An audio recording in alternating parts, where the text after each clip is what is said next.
Hello everyone, welcome back to CUET express. My name is Sanchita और आज मैं यहाँ आई हूँ आप सबको डिटेल में समझाने कि दिल्ली यूनिवर्सिटी में अगर आपको एडमिशन लेना है तो उसका क्या प्रोसीजर रहता है। आप में से बहुत लोग अभी तक ऑलरेडी CUET का एग्ज़ाम दे चुके होंगे, तो जो दे चुके हैं वो वीडियो को फॉरवर्ड करके उसके बाद के स्टेप्स देख सकते हैं, और जिनको पूरा प्रोसेस समझना है वो यहाँ पे पूरा प्रोसेस समझ सकते हैं। तो अगर हम स्टार्ट करते हैं दिल्ली यूनिवर्सिटी के बारे में बात करते हुए, तो बेसिकली दिल्ली यूनिवर्सिटी जो है वो 3 कैंपसेस में डिवाइडेड है। फर्स्ट इज़ नॉर्थ कैंपस, जिसके अंदर आपको लगभग 21,000 सीटें मिल जाती हैं। उसके बाद आता है आपका साउथ कैंपस। साउथ कैंपस में आपको 40 to 45,000 के आसपास में सीट्स मिल जाएंगी। और फिर आता है आपका ऑफ कैंपस। नॉर्थ कैंपस में आने वाले कॉलेजेस हैं जैसे कि आपका हिंदू, नामजस, SRCC, हंसराज एक्सेट्रा। और साउथ कैंपस में भी काफ़ी अच्छे अच्छे कॉलेजेस के ऑप्शंस आपको मिल जाते हैं, जैसे कि Shaheed Bhagat Singh, Venkateswara, Delhi college of arts and commerce and so on. तो अब हम लोग स्टार्ट करते हैं ये समझना कि अगर आपको दिल्ली यूनिवर्सिटी में एडमिशन लेना है तो उसका प्रोसेस स्टार्ट कैसे होगा। तो स्टेप 1 होगा आपका CUET में रजिस्टर करना। CUET में रजिस्ट्रेशन बहुत इंपॉर्टेंट है, और जब आप रजिस्टर कर रहे हैं तो एक चीज़ का आपको खास ध्यान रखना है कि उसके अंदर जब आप यूनिवर्सिटी सिलेक्ट कर रहे हैं, दिल्ली यूनिवर्सिटी आपका उसमें ऑप्शन में सिलेक्टेड होना चाहिए।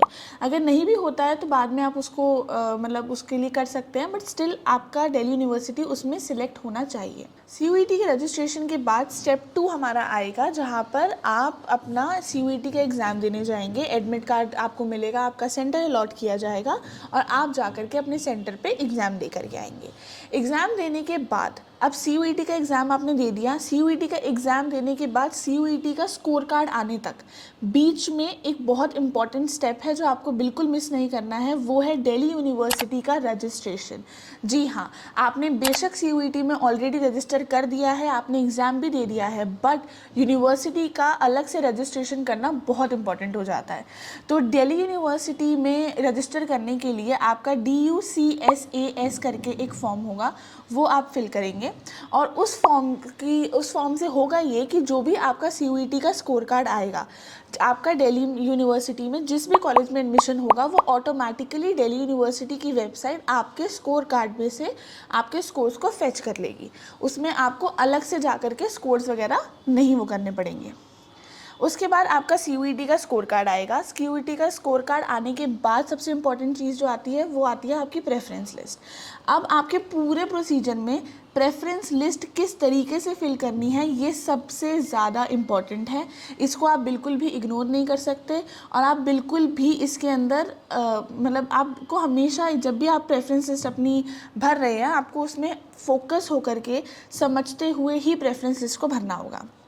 जब इसका टाइम आएगा तो हम आपको हेल्प करेंगे, प्रेफरेंस लिस्ट पूरा समझाएंगे किस तरीके से आपको भरनी है, डिपेंडिंग अपॉन कि आपको कौन से कॉलेजेस चाहिए, आपका कोर्स क्या है, उन सब से रिलेटेड हम आपको उसके लिए एक प्रॉपर वीडियो डिटेल्ड इंस्ट्रक्शंस के साथ प्रोवाइड करवाएंगे। उसके बाद हमारा जो नेक्स्ट स्टेप आ जाता है, अब क्या होगा कि आपने CUET का जो है वो स्कोर कार्ड आ गया, आपने प्रेफरेंस लिस्ट भर दी। उसके बाद DU के एप्लीकेशन फॉर्म क्लोज हो जाएंगे। DU के एप्लीकेशन फॉर्म क्लोज हो जाने के बाद दिल्ली यूनिवर्सिटी अपना कट ऑफ रिलीज़ करेगी। फिर उस कट ऑफ के बेसिस पे आपके 3 राउंड्स होंगे। यूजुअली CUET में मतलब 3 राउंड्स होते हैं जिसमें आपको सीट्स अलॉट की जाती हैं। अगर कोई बच्चा बाय चांस इसका तीनों राउंड में नहीं आता है, उसके लिए स्पॉट राउंड भी कंडक्ट किए जाते हैं।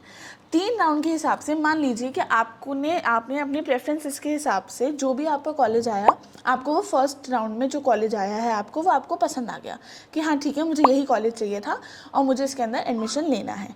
तब आपका जो स्टेप्स रहेंगे वो ये होगा कि आप उस कॉलेज की सीट को फ्रीज़ कर देंगे। वो कैसे करेंगे वो भी हम आने वाले स्टेप्स में समझेंगे। बट इन केस मान लीजिए कि अगर आपने फर्स्ट राउंड में, यहाँ पे बहुत सारे डाउट्स ऐसे आते हैं कि अगर आपने फर्स्ट राउंड में कोई कॉलेज सिलेक्ट कर लिया तो क्या आप उसको सेकेंड राउंड में आने वाले कॉलेज से अपग्रेड कर सकते हैं। तो इसका आंसर है हाँ, बिल्कुल कर सकते हैं। बट आपको चीज़ों का ये ध्यान रखना पड़ेगा कि अगर आप फर्स्ट राउंड में जो आपने कॉलेज सिलेक्ट कर लिया है, अगर आपकी सीट फ्रीज़ हो चुकी है और आप सेकेंड राउंड में उसको अपग्रेड कर रहे हैं, फिर थर्ड राउंड में सेकेंड राउंड के बाद आप ये सोचते हैं कि नहीं हमें वापस से फर्स्ट राउंड वाला कॉलेज चाहिए, तो ऐसा नहीं हो पाएगा। अगर आपने जो कॉलेज अपना फाइनल कर दिया है, जिसकी आपने पेमेंट कर दिया, आप अपग्रेड कर सकते हैं, लेकिन आप वापस पुराने कॉलेज पे नहीं जा सकते। अगर आपने फर्स्ट राउंड में जो अपना कॉलेज सिलेक्ट किया है उसके बाद आप सेकेंड राउंड में जा कर के उसे अपग्रेड करते हैं, तो अगर आपके दोनों कॉलेजेस की फ़ीस सेम है तब तो आपको कोई और अमाउंट पे नहीं करना है। बट अगर मान लेते हैं कि राउंड 2 में जो आपको कॉलेज अलॉट किया गया है उसकी फ़ीस राउंड 1 वाले कॉलेज से ज़्यादा है, तो आपको कंप्लीट फ़ीस, फुल फ़ीस पे करनी होगी, और जो आपने फर्स्ट राउंड में फर्स्ट कॉलेज के लिए अपनी फ़ीस पे करी थी वो आपको रिफ़ंड इनिशिएट कर दिया जाएगा। अब उसके बाद आप सब्जेक्ट वेरीफाई करेंगे कि जो सब्जेक्ट आपको चाहिए था वो आपको वही मिला है, सही कॉलेज में चाहिए। जब सब कुछ हो जाता है उसके बाद आप करवाएंगे अपना डॉक्यूमेंट वेरिफिकेशन। डॉक्यूमेंट सबमिट होंगे, सब कुछ ऑनलाइन होने वाला है। डॉक्यूमेंट सबमिशन से लेकर के वेरिफिकेशन तक सब कुछ ऑनलाइन होगा, और वेरिफिकेशन के प्रोसेस के टाइम पे आपको ईमेल्स भी आ सकती हैं, तो आपको अपना ईमेल अकाउंट उस टाइम पे एक्टिवली चेक करना है। फिर आप अपना फ़ीस पे करेंगे और फ़ी पेमेंट के बाद आपकी जो सीट है वो फ्रीज़ कर दी जाएगी, यानी कि आपका एडमिशन वहाँ पर पक्का कर दिया जाएगा।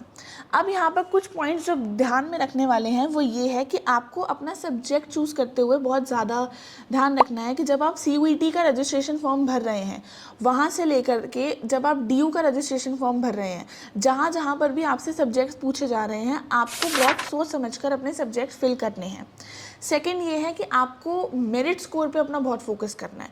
आपका CUET का एग्ज़ाम इतना अच्छा होना चाहिए, लाइक अगर आपने 800 मार्क्स का पेपर दिया है, आप जनरल कैटेगरी के हैं, तो आपको 740 प्लस स्कोर आना चाहिए अगर आपको अपना दिल्ली यूनिवर्सिटी में अच्छा कॉलेज चाहिए।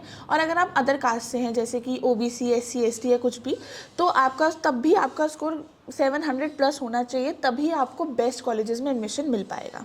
उसके बाद हमारे नेक्स्ट आ जाता है प्रेफरेंस लिस्ट, जो कि मैं आपको ऑलरेडी बता चुकी हूँ। सबसे इंपॉर्टेंट स्टेप है प्रेफरेंस लिस्ट भरने का, वरना ये भी हो सकता है कि आपको कॉलेज अलॉट होना, मतलब हो सकता था कोई बहुत अच्छा, बट आपकी प्रेफरेंस लिस्ट में गलती होने की वजह से आपको कोई और कॉलेज अलॉट हो गया जो आपको नहीं चाहिए था। इसलिए प्रेफरेंस लिस्ट बहुत ध्यान से फिल करनी है।